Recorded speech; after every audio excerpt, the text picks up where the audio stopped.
Good morning, everybody in the Wise Agent Society. Thank you for joining us today on today's edition of Sharpening the Saw.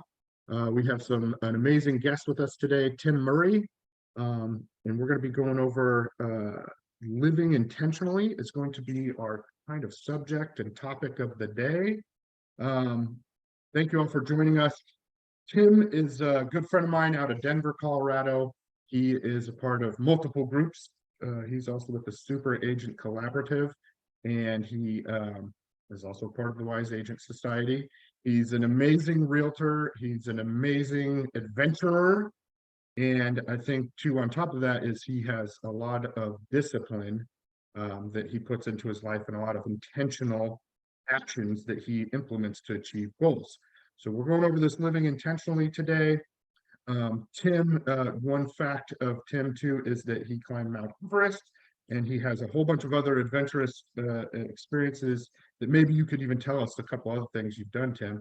So Tim, thank you so much for joining us today and talking with us on the show and sharing your wisdom. Yeah, Shay, thanks for having me, man. This is quite an honor. Yeah, well, I don't know how much honor you get out of coming on this show, but you might get a koozie out of the deal. We'll see. Koozie, nice. Yeah. Like straight out of the Iowa State Fair, maybe that kind of koozie. I did get some koozies there, which is funny. I don't have them in here, but I do collect koozies, and then I also have my own koozies. But no, I'll get you a Black Owl Realty koozie if you would like. Yeah, man, I love it. I dig it, man. You I'll get take, some I'll Wise take all Agent. I'll take all the real estate swag. Yeah, dude. Nice, man. Cool. Yeah, a little bit about me. I'm not. A lot of people may not know. I'm a former professional athlete. I raced triathlons for over a decade, and that led me into adventure racing, which was an obscure endurance sport. But I got to do a lot of really cool stuff, and it's always been really important to me to push the boundaries of like what's possible, like what's possible for me as a human being. And adventure racing gave me that. I got to hang out with a whole bunch of elite special forces guys and travel all over the world and do all kinds of multi-day, even week-long missions, if you will, that paddling and swimming and riding bikes and hiking and climbing and navigating and doing all kinds of stupid stuff in rivers and around cliffs and whatever. But it was really cool to push the absolute limits of human endurance and human potential and all of that stuff. And that's what we did. I did that professionally for a little while. So Wow, that's so cool. So yeah. what is that exactly then? So the second one you said, which is the professional, what'd you call it? Adventure racing.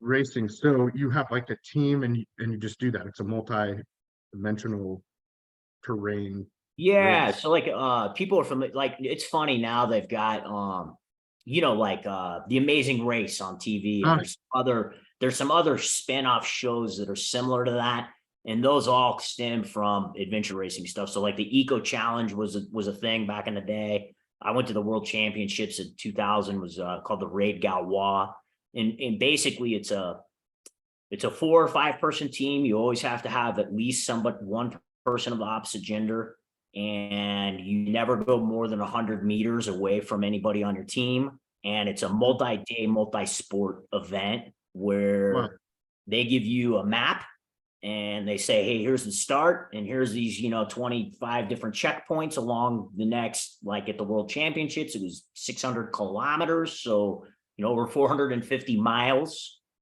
Wow. And they say like, hey, from checkpoints 1 through 4, you've got to bring your mountain bike with you. And checkpoints, 5 through 8, you're going to get a donkey. And 8 through 12, bring all your swimming stuff and bring all your climbing stuff. And you may or may not get a boat and whatever. And then you end up at the finish line like a week later, and you get to drive the map with compasses, and there's not a route there. You choose your own adventure, just get to the next checkpoint as fast as possible. Wow, that is so cool, man. And was there a prize at the end of it, or how did that work? Like a purse? Oh shit. After you brush yourself off, yeah, your ego is pretty blown up. Yeah, that's awesome. Were there sponsors then, or like Yeah, this yeah. is So we were, gosh, man, we were fully sponsored. Again, this was 20 okay? plus years ago, but I mean, we had the very first versions of the full suspension mountain bike from Specialized. Specialized Wow. Stump Jumper had just created the first full suspension bike. Wow, cool. I got to ride that. I still have, geez, man, in my basement, I still have trunks of shoes and gear and all kinds of free shit that we got. Wow, Yeah, so that's cool, man.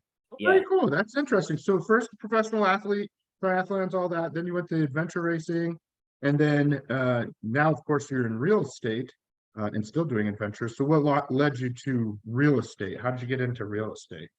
Oh man, yeah. Back in 2004, I was still racing full time, and I was coaching and training people, and I've been doing that for a while, and I was just kind of burnt out. I was burnt out on, you know, honestly, man, just like housewife after housewife after housewife telling me that they need to lose 15 more pounds and how good their Chardonnay is. And it was just like, Mhm. that doesn't work that way. Yeah, yeah, Right. And so I was talking to my mom, and she said, everybody I know that's got your temperament, your personality, your deal, who's successful financially is a realtor. And I was like, whoa, okay. I yeah, never considered it. yeah, Never was on my radar. I was always like, I'm a teacher, I'm a coach, I like to inspire people. yeah, It never had occurred to me to sell houses. yeah. And I started sniffing around, and I was like, yeah, cool, let's do it. Let's get this license and see what this is all about. And And what year was that? 2005, Roughly 2005 2005. here Okay. in Denver. Yep. And holy cow, man. I was with Keller Williams when I first started, and I won Yeah. rookie of the year. And Nice. I think I closed 18 transactions my first year. Very good. It was the easiest, silliest money I'd ever made. I mean, I felt guilty. When I got my first 5-figure check, I was just like, wow, man, somebody must have made a mistake. Like Yeah. I didn't work hard enough to deserve this money. Yep. Right. And I was like, wow, this is silly. And so, That's funny. That's how it was for me too. I was like, this is like printing money. yeah, And then I started calling all kinds of people. I'm like, you got to quit your job and come work with me. yeah, And turns out is for some people, while it's just easy like that for us, we have the right stuff.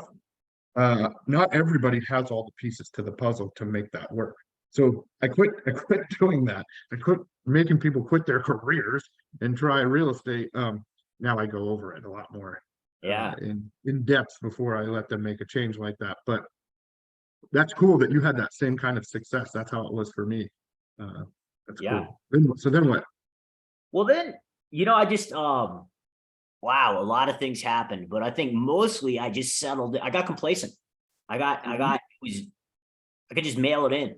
I could make a very comfortable 6-figure income. Not, when I coach now and when I'm working with new agents now, it's like I spent a decade making making 6 figures a year.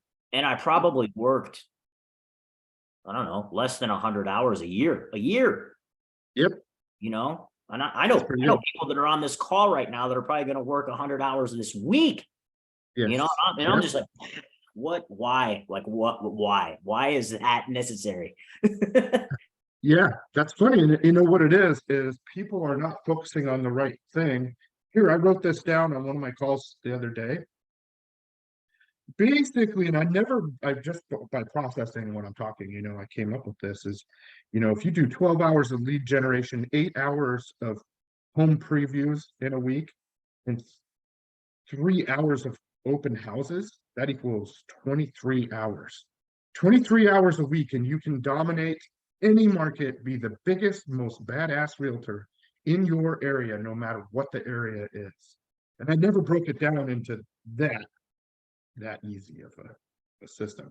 What I used to tell people, the same kind of what you're saying, is I would work roughly 15 hours a week, and I was golfing and lifting weights by every afternoon. Um, And that was true, you know. And then I was new, you know, I was in the top 1.5% for Las Vegas in, or sorry, top 1% in about a year and a half. And it's just because people are focusing on everything but what makes money.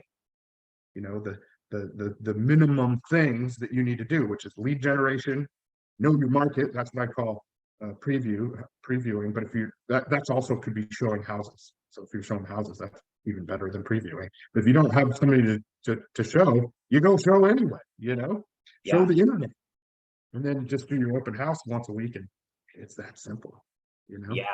Yeah, I agree. I often ask people, like, identify, like, in this list of all the things you're telling me you're doing, what's the money making activity?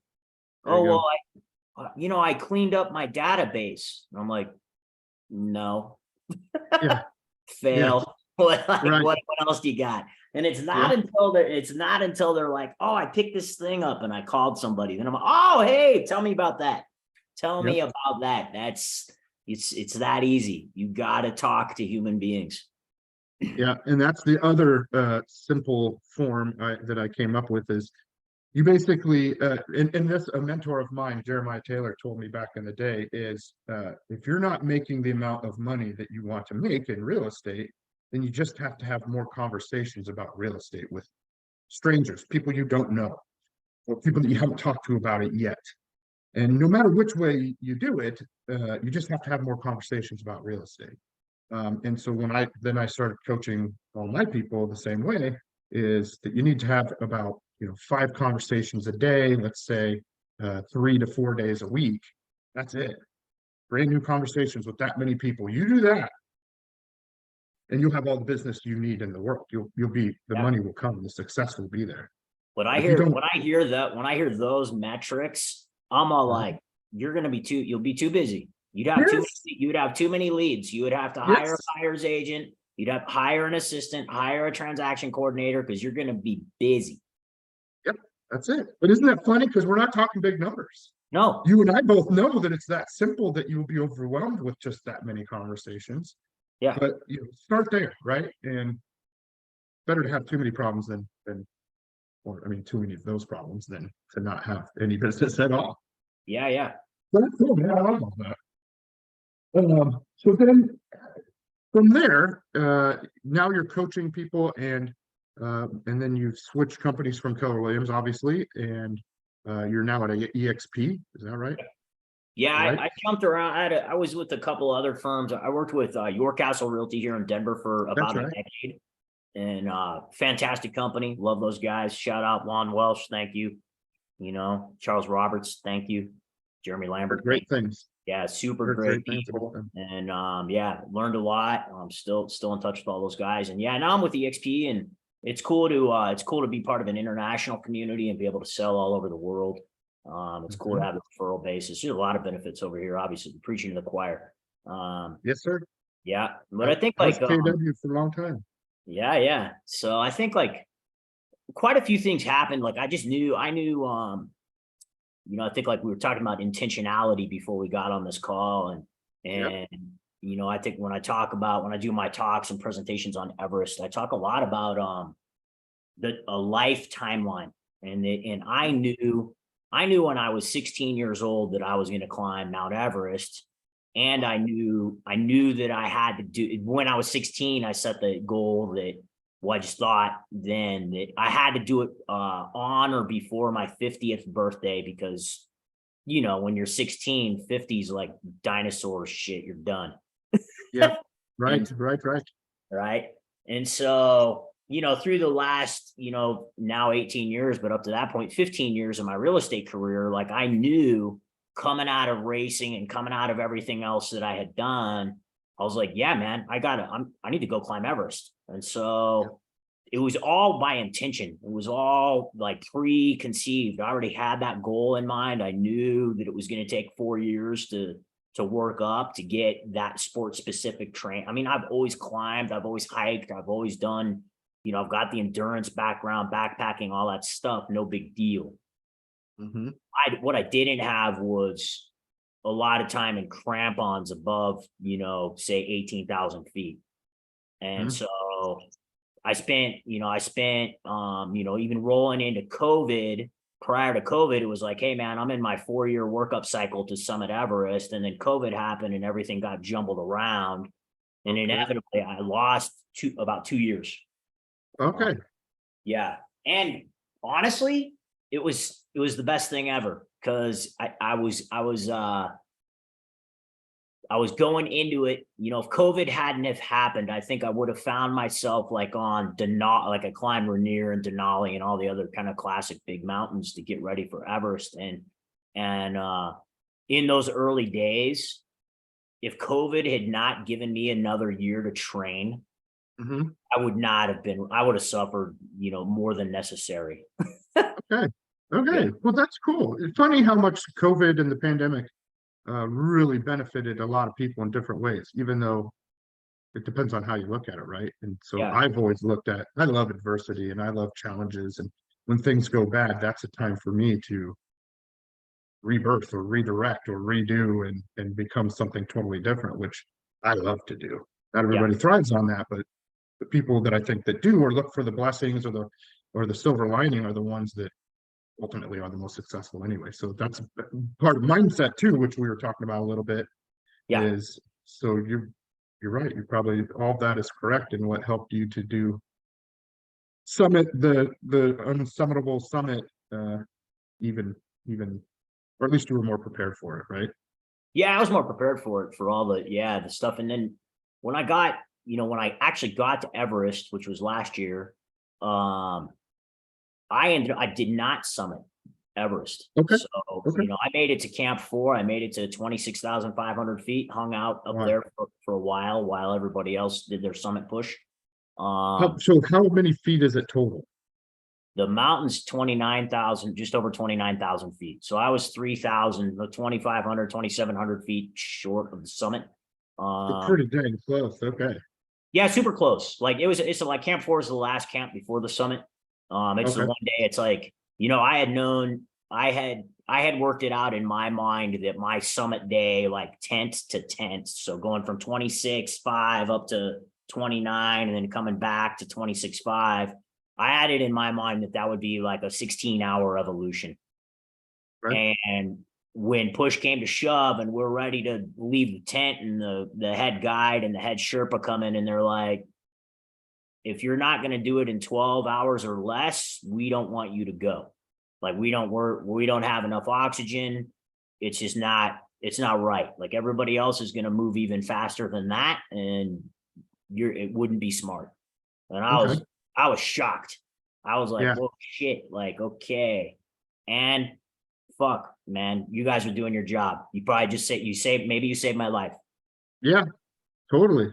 Yeah. You Yeah. got to listen to those guys. They know what's up, but Yeah. probably a little disappointing, but Yeah. It was super disappointing. I was like, whoa, crap. You just stole my spirit. yeah, And- yeah. But you're smart enough to know that, push your ego and stuff aside and be like, this is a business deal at this point because you aren't playing with your life, so yeah. this is making critical decisions that are smart Yeah. and And mathematical.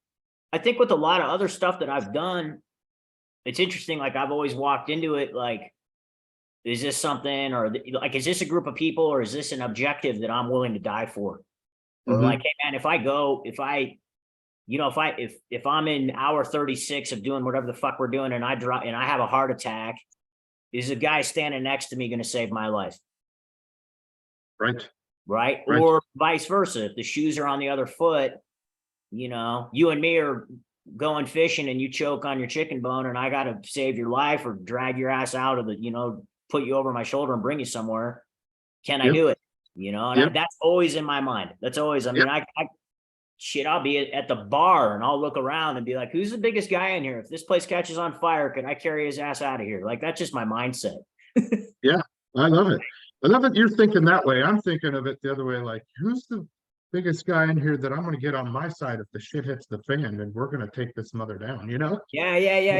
It's the same. It's No, the I same know. thing, right? No, So I do that too. I assess the situation and on planes, I do that all the time too. I'm like, okay, like if somebody gets out of control in here, who's gonna help me like subdue some right, crazy or whatever, yeah, right. Yeah, That's funny. who else is willing to take on the box cutters? Um, Hmm. and I think up on Everest, on the summit ridge of Everest, it's different because you could be standing next to the strongest person ever, Right. and if one of the two of you go down up there, there's not enough energy to extract you, and they literally Right. just leave your dead ass on the side of the trail, I heard. That's what I you know, heard. and And so forever, unless they forever, pay thousands and thousands, like ungodly amounts of money to maybe get somebody out of there. and they don't. Nobody does Right. that. It's just your final resting place. Yeah, Yeah, that's what I've heard, man. That's crazy. yeah, super crazy. So little, I Now, kind of were you next up high level. enough to see that? Or was that last summit? Apparently I didn't see any dead bodies. And that's a Okay. common question, but apparently they started about 80 yards away from my tent, but I didn't venture over there to check it out. I was, No. you're not at 26,000 feet, even wearing oxygen 24 hours a day. You're not doing much. Like Yeah. it's a pretty big effort. And like, okay, Okay. conserve your energy, because Yeah. again, if you pass out up there, a 50, even at 26, it's like 50-50. They're going to drag your ass back down. Really? Wow. Yeah, that's funny. That's crazy. Yeah. Well, cool. So then how do you use some of that mindset and mentality and intentionality? You were talking about actually what you said is you use if you don't have your why figured out when we were talking earlier, then all these things are easy to lose. So talk about more about how to find your why and why that's important when you're trying to accomplish a goal. Oh yeah, man. Perfect. So like I think a lot about like lifestyle and freedom and happiness. And I think for me, those are kind of the core. If I'm looking at the target of my why, happiness and freedom are the two things that drive me. Like, hey, what's going to put a big shit eating grin on my face? Like, what am I going Yeah, to be if I'm waking up in the morning to like Christmas morning, best day ever? What's it look like? And I yeah, know right away. I mean, I've got a half a dozen different examples of what that is. Like yep, I go heli skiing every year. I love it. It's one of my most favorite activities, and I know it's expensive. yeah, I know that yeah. to go on a heli skiing trip costs $1,000 a day. Okay. And if I had my wherewithal, I'd spend the whole damn. I'd go up there in February and I wouldn't come back until April. And I'd be Yeah, like, oh yeah, yeah, I just spent $200,000 on skiing. I'd be yeah, okay with yeah, that, right? yeah. And so I do the equation backwards and I say, okay, hey, cool. This is what happiness and freedom costs, and how much money do I got to make in any calendar year to fill the happiness and freedom bucket? you know, Yep. and, and right. And I think what a lot of us, well, that's another tangent, like struggle with, look, I got to make a shitload of money and I'm going to sacrifice happiness and freedom to do it. And it's Yep. like, no, man, you gotta rail it back in. For me, happiness and freedom means, yeah, I am not going to work 100-hour week ever, ever. Mhm. You know, Yep. I'm going to Have work you ever out read 20, yeah, go ahead. have you ever read the book 4 Hour Work Week by Tim Ferriss? I'm familiar with Tim Ferriss's work and that book specifically for sure. Yeah. Yeah, that was one of the first books I read when I got into real estate. And that is, I think it's funny because the way you're talking is the way that I implemented my work and work ethic. And it's kind of like the 80/20 rule, right? So it's about being intentional and really when I set the goal to having the freedom of my time to do whatever I want with the time that I have and finding and doing spending time in joy and what I enjoy, then the money came more easily because Yeah. if you're doing those things, then um, money and everything else, the activities will come. You'll do automatically what you need to do to have that freedom of time or joy or whatever it is. Yeah. But the Tim Ferriss book is a really good way to walk through or learn how to do that process in a real way. Yeah, for sure. Yeah. So I think like what I just work backwards, right? And I'm like, I need to make X amount of money, which means I need to work X amount of hours or close X amount of deals or make X amount of phone calls or whatever. And I think for me, what I can't emphasize enough most people, and I just said this on my coaching call yesterday, like every day, multiple times a day, you need to remind yourself what the numbers are. Like what are you doing and why are you doing it? And check in frequently with those goals and make sure everything's in balance, but make sure that you know exactly what the hell you're doing. Yep. Hey, I want to, you know what? I want to close 2 or 3 deals a month. What does that mean?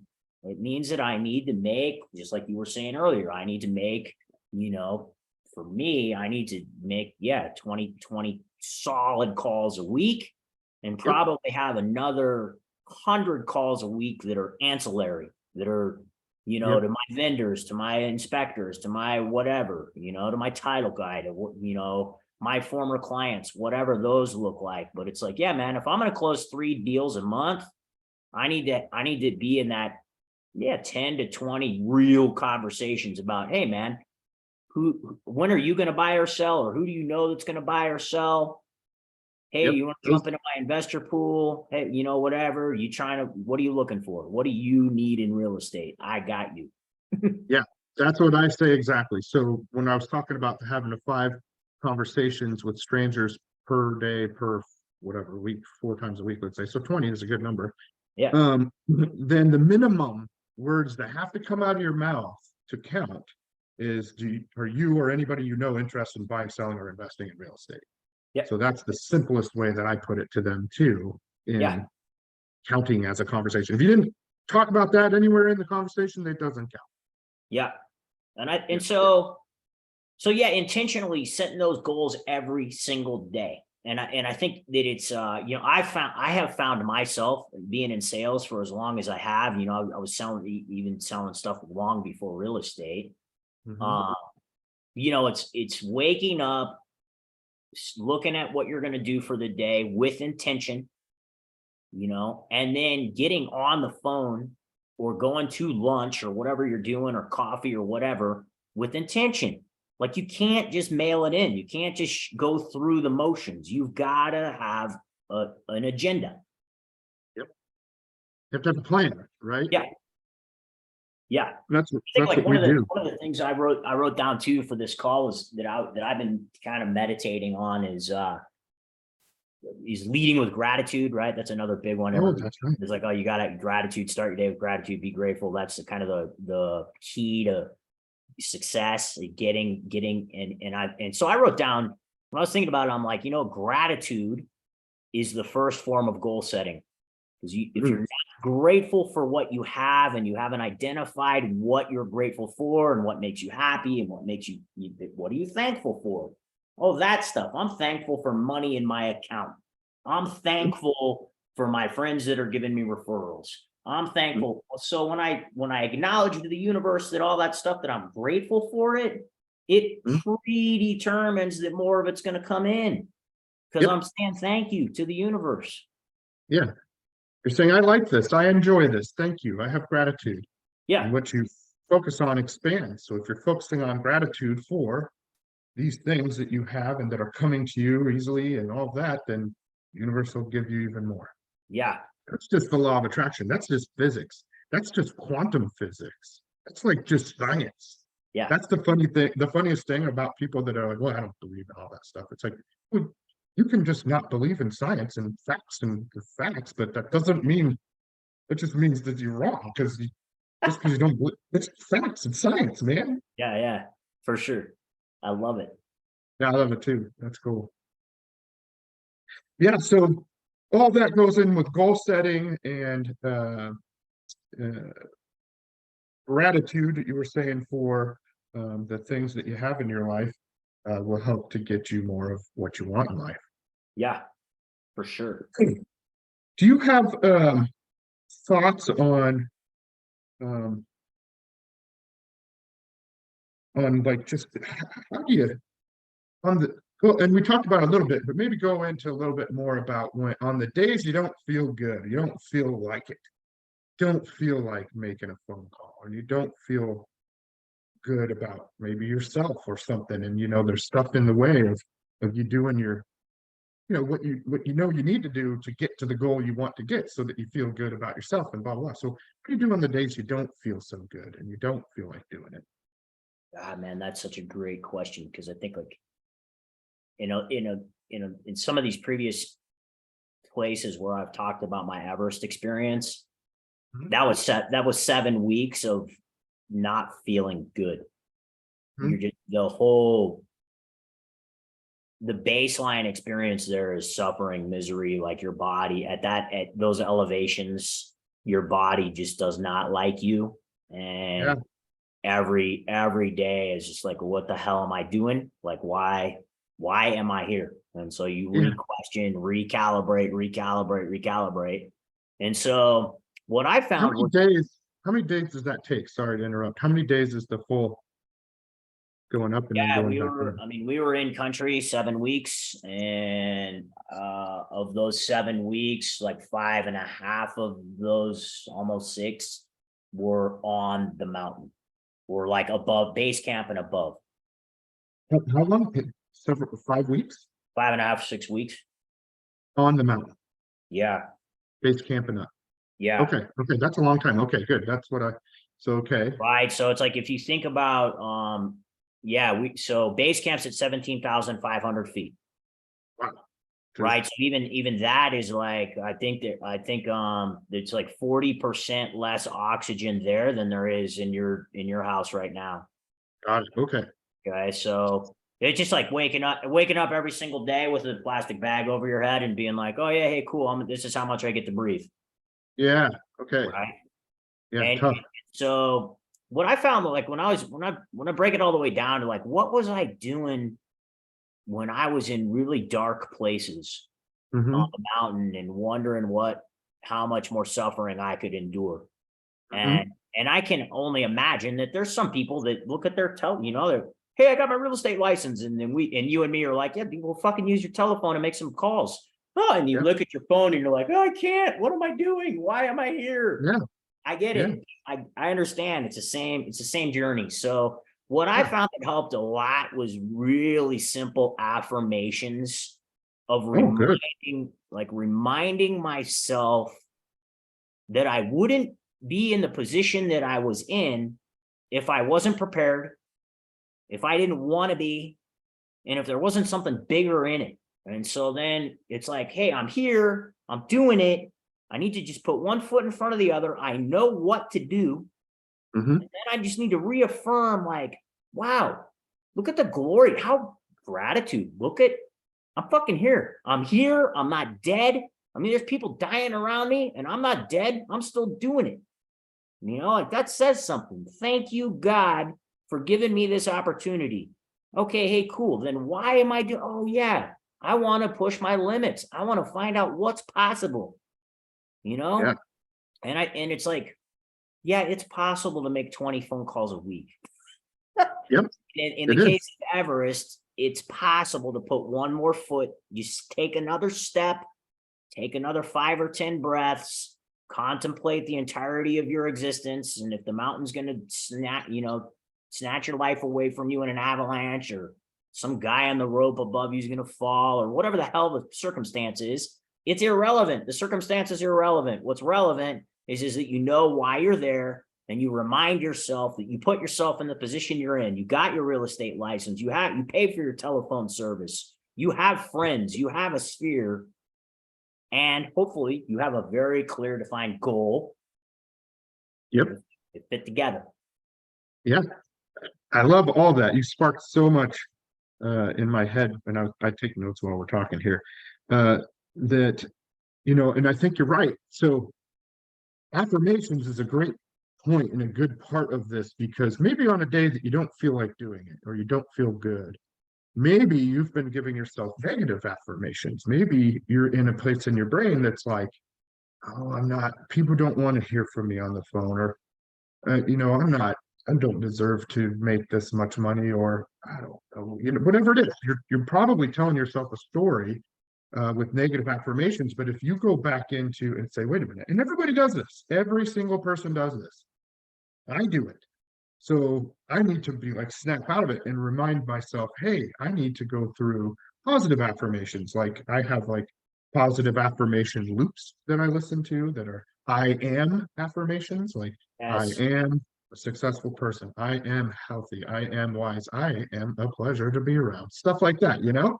Yeah. And it's really good to hear it. And so like, I mean, even when I've this is a good example, like, you know, I'm going on a $4.5 million listing, you know, and I'm like a little nerved up, you know, I'm like, okay, you know, and I'm like, all right, so I'd go sit by the ocean. I'd go a half hour early, sit by the ocean. This when I was in San Diego and listen to this I am, right? Just for like 30 minutes, a nice little meditation thing. Not that I didn't want to do it, but I just was nervous, you know, I was anxious. And then I get done with that, and boy, I'm just cool as a cucumber. It really will reset you. And that would work the same in this way on the days you just don't want to do something, or you're feeling anxious, or you're feeling nervous, or whatever it is. Um, the darkness or the negative thoughts start to creep in for whatever reason.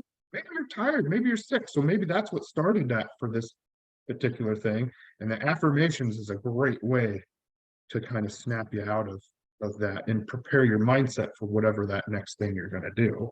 Yeah. And then having that gratitude also for being there. Now here, and this is what I was thinking, this is also what I wrote down is it okay to just take a small day that day and still show up?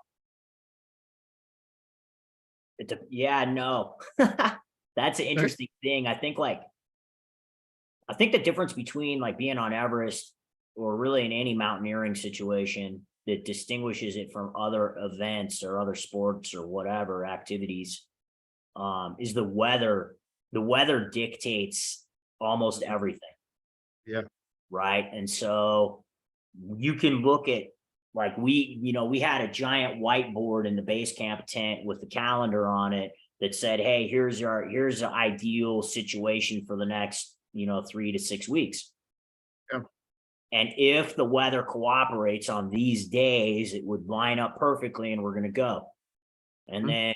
then every morning you sit around the comms tent and you listen to the weather.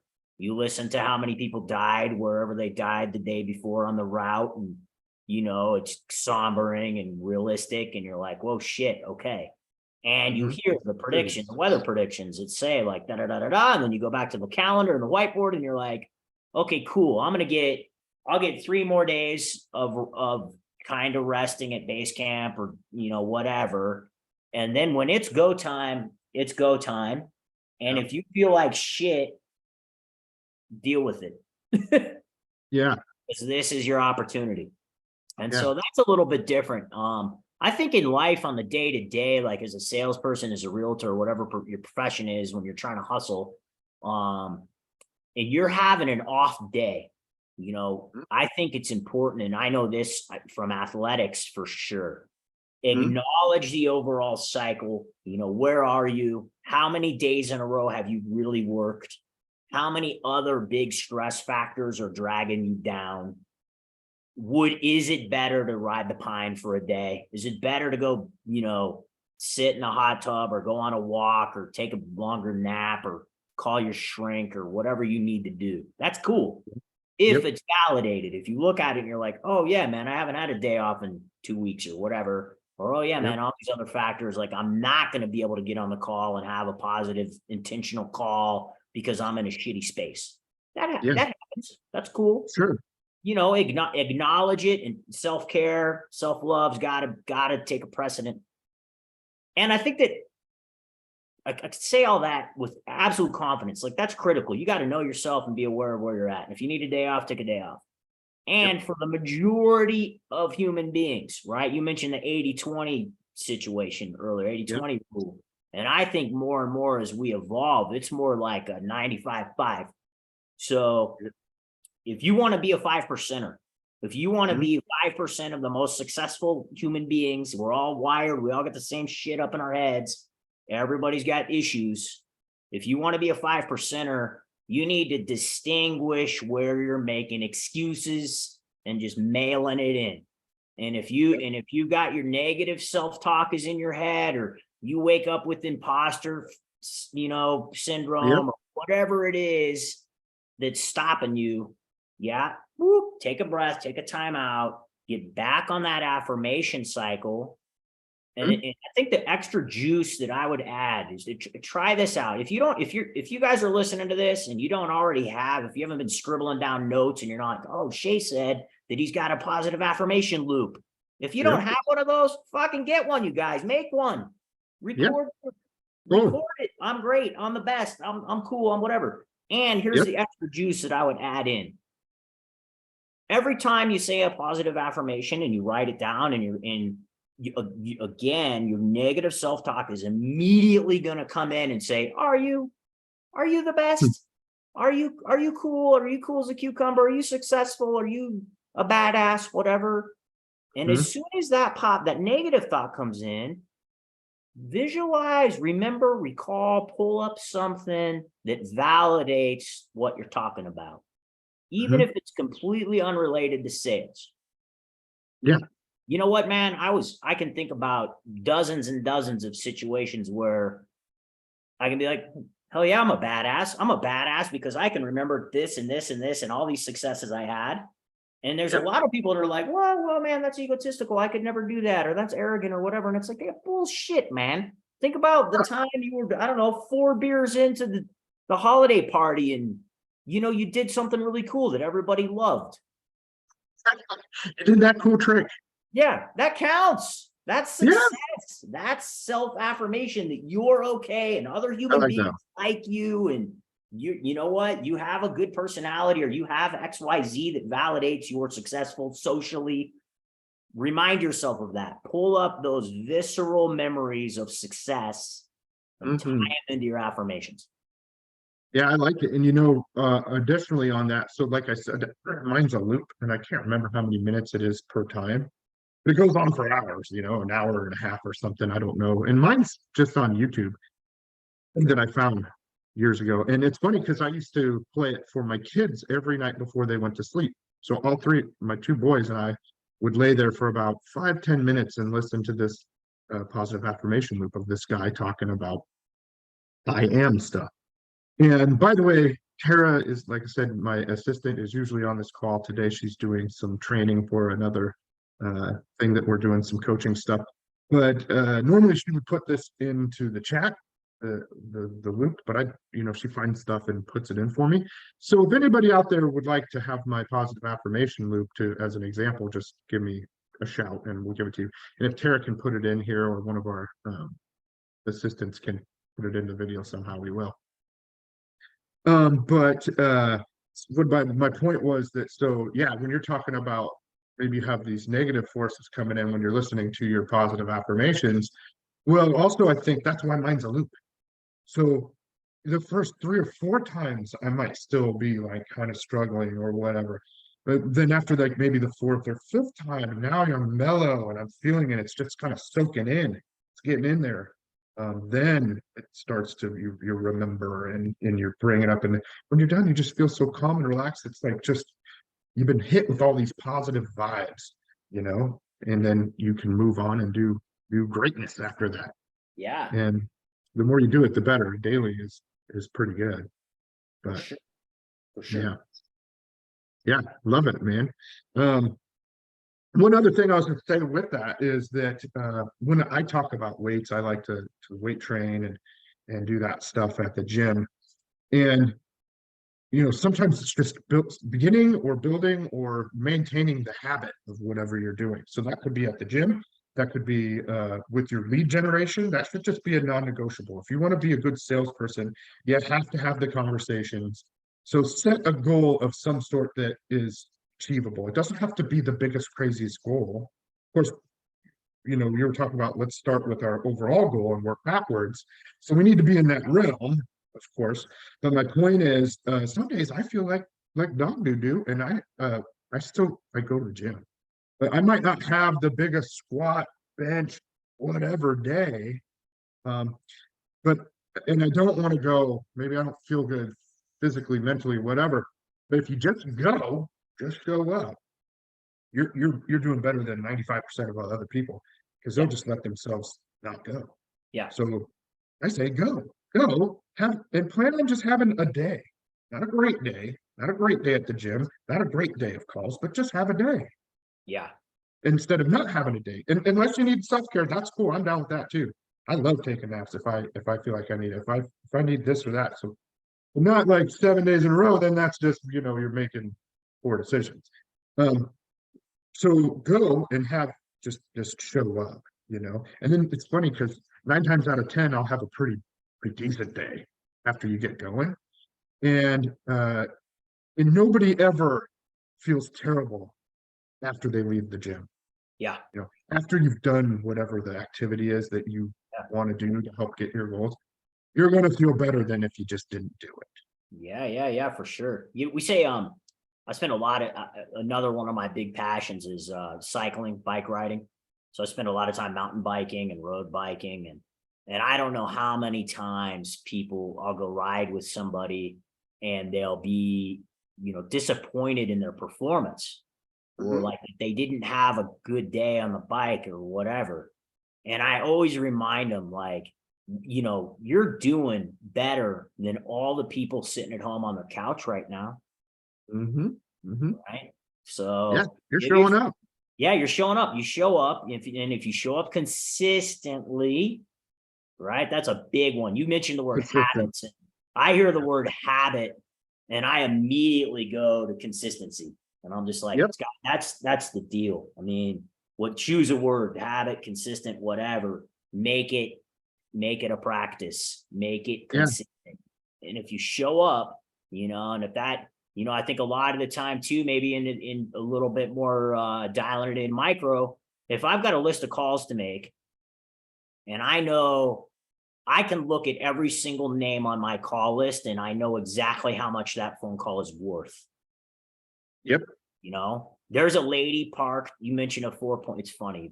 It's how the world works. You were talking about the example of going on a $4.5 million listing thing in San Diego. Yep. I've got a lady on my call list right now who lives in a $4.5 million house. Awesome. And one of our AI systems just pulled her name to the top of the list and said, most likely to move, 92% likelihood of moving.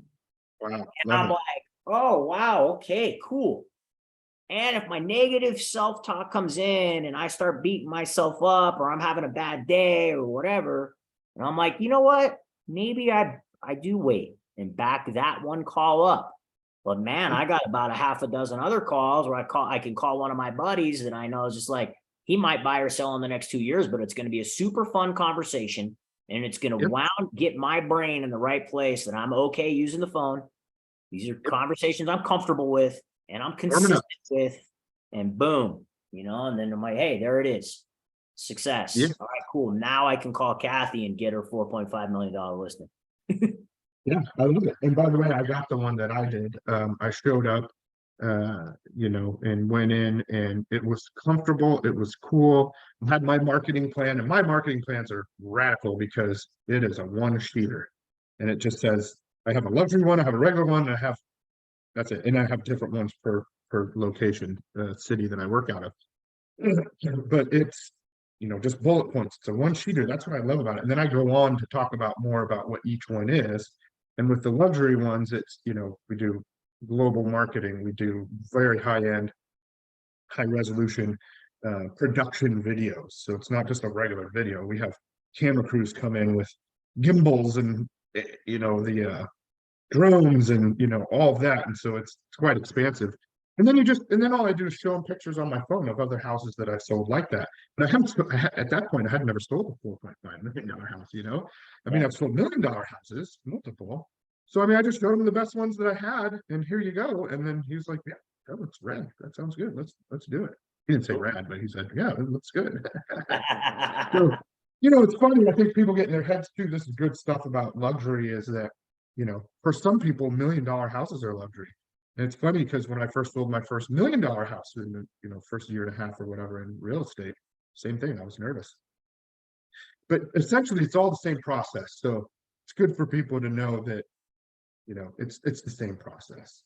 These people might be a little more educated, a little more savvy, a little bit more whatever. So just know that what you're saying and what you have is good. Don't come in with crap. Come in with some kind of, mine is very simple. So come in with your material and your your presentation down, and just all they want to know is what are you going to do for them? And and that sometimes that's just be super available and do whatever it takes to sell their home. And that you're going to think outside the box, that you're going to check with China or wherever, that has places. That's what I did. I ended up selling that house to a Chinese corporation out of Hong Kong, and it was, so like they just want to know what you're going to do for them. So that's it. Come up with, use your affirmations, do that, get your mindset right. And then one last thing when you're saying about consistency, is what I like to say is you need to have a balanced consistency. So what's something that you can commit to every day, every week, whatever your perfect daily, your time blocking schedule looks like, and make that achievable and make it just something, right? So just like when you're starting out the gym, start lightweight, go for great form. Don't go out there and do ego lifting. I still don't do that. You want to go out there and do things that you can do a little bit every day, and then just increase the intensity per week or per month or whatever. Yeah. And that's the same with our business and making calls and or interacting with people. Start with easy stuff and then move it up each week, and touch base, check your numbers, touch base with what you're tracking, and adjust accordingly. Yeah. Yeah, for sure.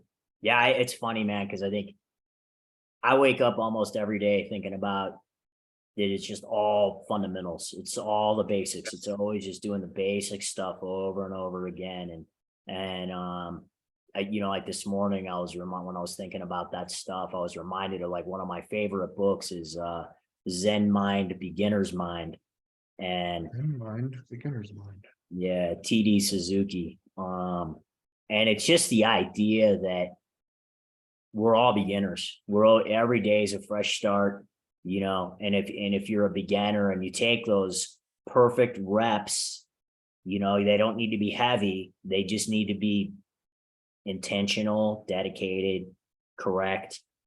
And it's just taking those baby steps every single day, rinse and repeat the baby steps, and you'll have an empire. I love it. It's simple. Simple, not easy. I love all my Kellerisms. It's simple, not easy, right? That's a very cool thing. I have so many of them. It's funny. I mean, I was at Keller Williams for 10 years, but that's it. It is. It's simple, not easy, right? So the not easy part is your mindset part. And then what I think you were saying earlier is you need to put yourself, actually, I think you said this on possibly your Instagram post that you posted or something. Anyway, you need to surround yourself with the people that will help lift you up. They will help you get your mindset back in track.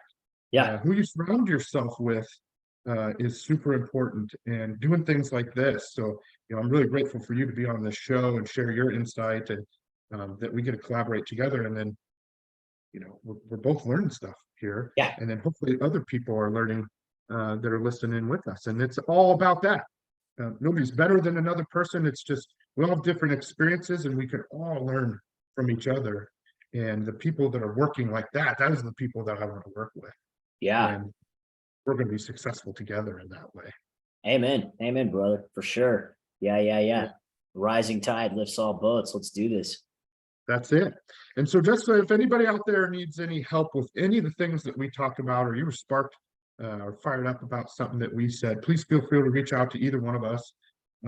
We're easy to find on social media. We're realtors. We're easy to find anywhere. You can find our number, just Google it. You know what I mean? Yeah. Realtors are not hidden. Anyway, so please reach out to us if you need anything at all.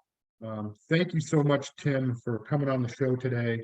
Really appreciate your time and your insight, and you're an impressive guy. And I'll be sure to get as many people your way as I can to help further your business along. And want to tell everybody about our next show is on Thursday, 11 a.m. Central Time. That's our Thursday, which you might come on at some point soon for our national real estate news call. I did one on Denver not too long ago, and I don't think I did it very good justice. So it'd be good to have somebody, a pro like you, on that can tell us a little bit more about what's really going on in the market. Yeah. Look forward to it. Right on, guys. Yeah. TimMurrayRealtor.com, Tim Murray Realtor, Gmail, IG, all that stuff, whatever. Facebook, Tim Murray Realtor. And Shay, thank you so much, brother. It's been a pleasure being on here. And I'll look Okay. forward to doing the next one with you. Sounds good. Look forward to seeing you too next time I'm in Denver. And if you happen to be in Iowa for any reason, give me a shout. We'll hang out.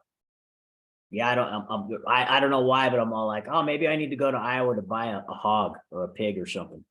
Maybe, or Ragbri, dude. Have you heard of or seen Ragbri? Oh yeah. I guess that Just yeah. happened. Just happened. Okay.